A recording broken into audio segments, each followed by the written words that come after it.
Hi there, welcome to the ICS Live Lounge. We're talking everything pelvic floor muscle exercise right now. I'm Linda McLean from University of Ottawa in Canada, and I'm here with Dr. Kari Bø, who is from Norway, and Rebekah, who is living in India but is from Australia. So we're here to talk all things pelvic floor, and we ran a workshop yesterday about pelvic floor muscle exercise and trying to link exercise physiology to the protocols we use.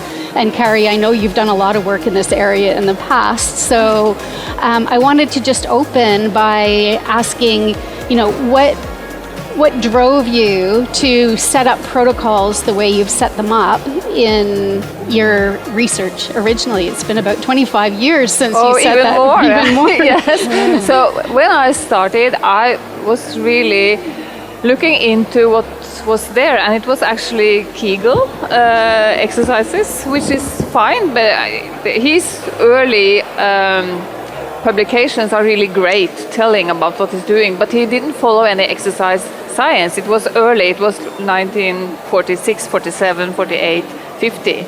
So when I started in 1986, I came from exercise science and physiotherapy. So I thought, well, if this is going to work, we need to use strength training principles, because this is complicated and we need to do something that really is building up and changing the morphology, because we want to, reach the causes of the problem, which is open and wide levator hiatus, which is also that is hanging too low down, and we need to get it up, and we have to work on the anatomy. So that was my background for starting to do the class and really to try to work hard. And it worked. It worked well in a randomized controlled trial. So that was the start. I think it was really interesting because as I was preparing for the workshop, I was kind of digging down to try to figure out where some of these original concepts came from, but also to see what's changed over the years in terms of the exercise science. And one of the things that struck me was that not a whole lot has changed in terms of how we train muscles. And so the original protocol you developed still follows those principles. Yes. And there's not really much new. I know that we can't follow them particularly perfectly because some of the theory doesn't apply to the pelvic floor, but it was remarkable how that has held up.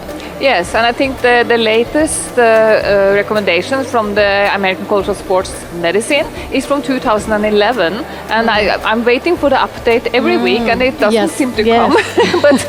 But I don't think it will change a lot, because you can see from the different studies that have been done that it's ending up in the same area. But Kegel, as I said, he was a great clinician, and he really understood that this is about making the pelvic floor firm. He used and it tightened up the pelvic floor, he said. But he also said 500, 600 contractions per day, which is, no one trains the muscles like that. But still, I also try to tell all the participants in the class that it's fortunate, because these muscles, they are so untrained in almost all women. So when you start exercising, you can do whatever, because it will happen, it will be a change, whatever you do. But then you have to go on with using the exercise principles to be, to be sure that you are making the changes that you want to have, and you can get them in a shorter time instead of doing 500 contractions. And where are the women who can do that? Yes. I mean, we are working, we are having children, we are doing a lot of stuff. You cannot go around and do 500 contractions per day. And it's not really, not an effective way to do it. But the way he saw the pelvic floor, how he understood, how he was using biofeedback, he was really assessing that they were doing a correct contraction. His studies are, or his publications are beautiful to read now, I think. Yeah, I agree. I went back and read them and really read them from the perspective of someone recommending exercises before we knew a lot about exercise science. And he was really all about the motor control aspect, really. Let's get the muscles working. So it was he had a lot of foresight, which was great, and we picked it up from there. Yeah. Now, Rebekah, your talk was about use of pelvic floor muscle exercise in pelvic organ prolapse, which is more new than how we used to think about pelvic floor muscle exercise originally in treating urinary incontinence. Yes. Do you see any differences in terms of how the exercises are prescribed or what's important when you look at women who have pelvic organ prolapse? Thank you for the question. I think in terms of what the literature says, the programs that we see in the literature on prolapse have been based on the programs that were designed for urinary incontinence. And the rationale is the same as we understand it from our clinical reasoning. We are wanting this pelvic floor muscle to tighten, to sit higher, to be better able to react to intra-abdominal pressure. And in terms of the neck, it's then not so much about being able to hold on at the right moment to close the urethra, but it's actually about being able to close your levator hiatus, beneath that close your genital hiatus during those rises in intra-abdominal pressure, as the theory of why you would then experience less prolapse symptoms. So we still want hypertrophy training, strength training, and we still want the neck, but done perhaps a little differently. We've had in the field of exercise for prolapse, one group who tried doing training less than daily. And I think that's been a change based on what the outside of pelvic health world thinks about strength training, is that it's not done daily necessarily, it's done 2-3 times a week. But that study didn't have better results than the studies who've encouraged daily training. And like yourself, I've done a bit of digging into more recent literature outside of the world of pelvic health on strength training, hypertrophy training, endurance, what are the reps and the sets that you're meant to do. And I'd agree, there's not much that's new, and it seems to be about this idea of volume. You need a sufficient volume of training, and that's blending those parameters of the intensity, the frequency, the number of sets, the number of reps. So long as you've got the volume, you'll get the change in the muscles, and perhaps a little earlier than we thought initially, that you might start to see some hypertrophy change. But what we don't know in prolapse is those women with severely injured muscles. So that macro or micro distension, rather, the ballooning of the levator hiatus, how well can you train muscles that are severely stretched? And then we've had a bit of research that we heard just today on levator avulsion and training muscles with avulsion, but that was for women with urinary incontinence, and looking at whether you can train those muscles and get good results in terms of incontinence. We don't have that yet for prolapse. So I'm looking forward to more research in the area of training injured muscles. But I think it's interesting that everyone thought that if you have an avulsion or a severely injured muscle, that these muscles cannot contract. And in our study, in the postpartum period, they had really severe avulsions, but they could contract. Yes, absolutely. So it's really showing that there are so many muscle layers, and if you have, there is nothing like, it's not a total avulsion. Right. And talking to I'm working with the orthopedic surgeons as well, because I'm in sports medicine, and I showed them the picture from an anatomy book from the netter, and it was really a torn fascia.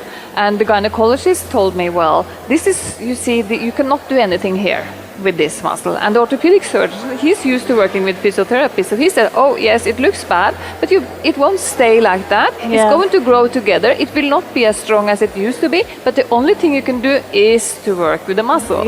So the muscle training can really compensate for the injuries that are on the fascias and the ligament and other things, and also that we can train muscles that have been injured. I mean, we are training the hamstrings, we are training other muscles that have an injury, so why shouldn't we be able to train the pelvic floor? No, I'd but agree. it takes more, of course, it's more difficult because you can't see it. It's easier to contract your biceps because you can see it.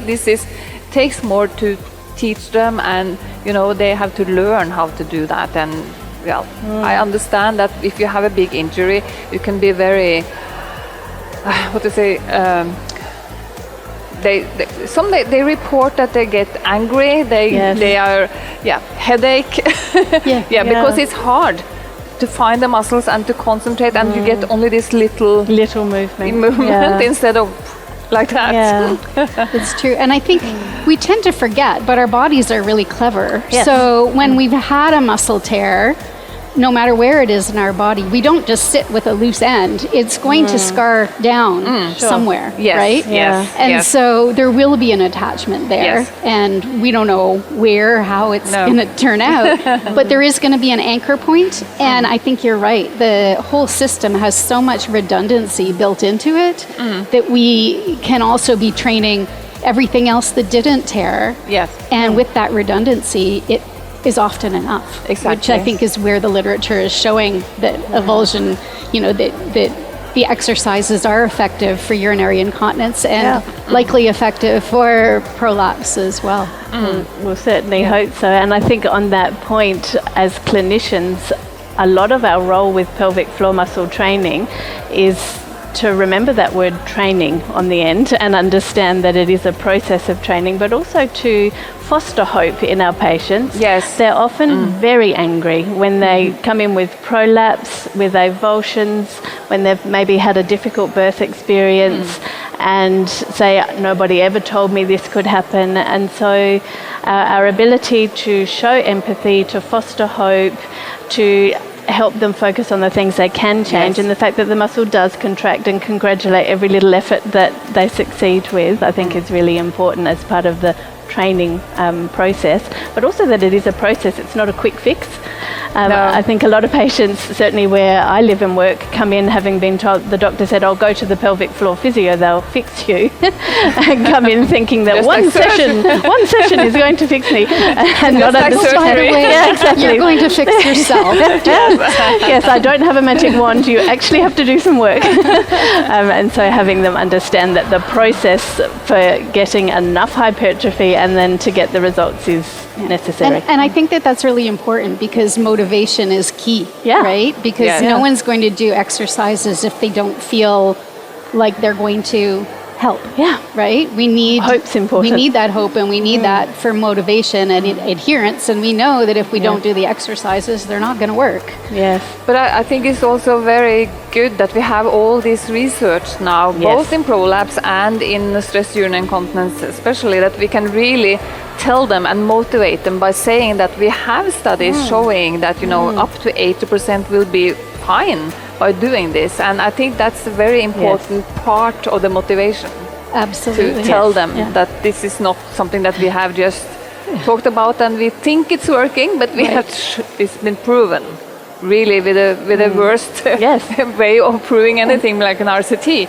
It takes time. Been proven over and over again. It's not just a single study. It's a generation now worth of studies that have really reinforced it, which is great. I think that's fairly unique to pelvic floor physiotherapy, that we have such a body of work underpinning the treatment that we do. Thanks to the early efforts of your team and then being built on. Many others after that.